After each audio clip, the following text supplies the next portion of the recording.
Բարև ձեզ։ Facebook-յան օգտատերերից մեկը ինձ ուղարկեց մի տեսագրություն, խնդրելով մեկնաբանել այն։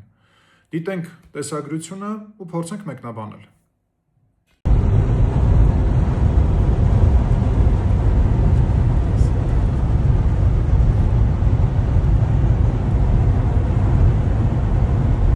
Տեսակ, չէ՞ ինչի մասին է խոսքը։ Նախընտրական քարոզարշավի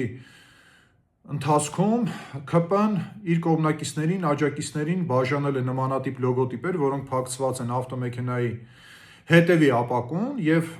կոնկրետ այս ավտոմեքենայի վարորդը կարծում է, որ այդ լոգոտիպը իրեն վերապահում է օրենքը խախտելու իրավունք, հնարավորություն։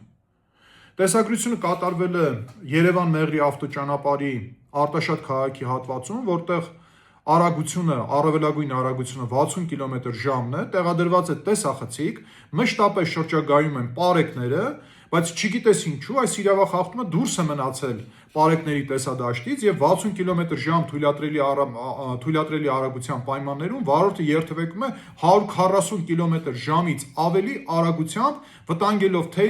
թե երթևեկության մասնակիցների կյանքն ու առողջությունը։ Հիմա եթե այսպիսի բան աներ, ընդդիմադիր որևէ ուժի ներկայացուցիչ, ինչ էր կատարվելու այդ անձի հետ։ Վաղուց արդեն այդ ավտոմեքենան հատուկ պահպանվող տարածքում էր, էլ չասած, որ վարորդը ձերբակալվել էր։ Հիմա սպասում եմ ձեր արձագանքին, հարգելի ոստիկանություն։ Տեսնենք, թե այս վարորդի հետ ինչ կկատարվի, կամ կկատարվի, թե ոչ։